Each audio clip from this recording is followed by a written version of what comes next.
Away from State House Entebbe, there are close to 1.4 million refugees, mostly from South Sudan, living in Uganda. This makes Uganda the third largest refugee host country in the world. This continued influx has prompted a number of partners to assist and empower these communities by creating employment opportunities and income for the refugees. We have details for this. A number of countries around Uganda are embroiled in conflicts of some sort. This has resulted into a humanitarian crisis that has led to an influx of refugees, especially in districts along the border. Development partners, including the Pentecostal Assemblies of God, have stepped in to provide livelihood services to these refugees, now estimated at 1.4 million. Them one hope to become a people, to live with a life of dignity. Secondly, we give them hope so that they are able to help one another and take care of themselves. And so we try to provide every other means that we can. Then the other thing we do is bring them the hope of Christianity. Gives them a way to live the way God would want them to live, despite of the circumstances they go through. Refugee settlements like Rhino Camp, the largest in Arua district, is hosting over 1,000 refugees.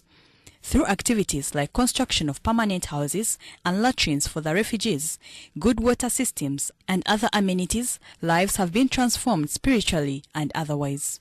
They started helping these girls with pads, soap, bathing soap, even smearing oil. They were bringing these things for girls, and girls started to come. When the people begin to talk of P.A.G, people feel pleased. An assistant settlement officer at the office of the Prime Minister, David Abili, appeals to development partners to work with government in ensuring better management of the refugees.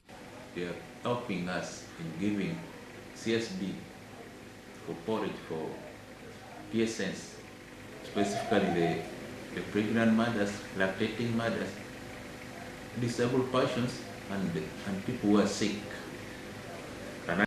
The Pentecostal Assemblies of God are making a positive impact among the refugees and host communities, though they are faced with some challenges. One, we have limited resources and capacities to be able to meet the complex needs of the refugees. Karo Ashaba for UBC News. Now, the debate about the quality of journalism in Uganda today in comparison to that of some years back is a hot one, but which may never come to a common agreement. Perception among older generations largely claim a lack or deteriorated art and skills of executing the job amongst today's practitioners.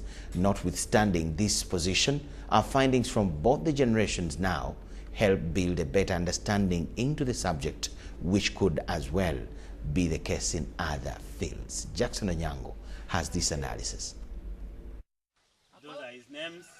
Old is gold is an adage which older generations have certainly lived by to its true sense, for nothing to them today compares to the standard of the old days.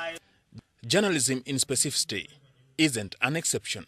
There is a general belief that the art today isn't close to that back in the day on concern of deteriorated standard. Surprisingly, Dr. William Tayebwa, who has practiced journalism for 2 decades and now the head of journalism school at Makerere University, doesn't share the same view. Tayebwa cites employers as being the major problem. Yes, we train very many journalists, high quality journalists, but they are not employed by the media houses. The media houses prefer to employ, people probably with less qualifications, because the media houses, the pay is not very good, all right?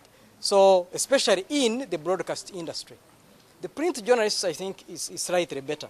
But when we talk about radio stations and television stations, it's someone with a good voice and maybe a nice face to be on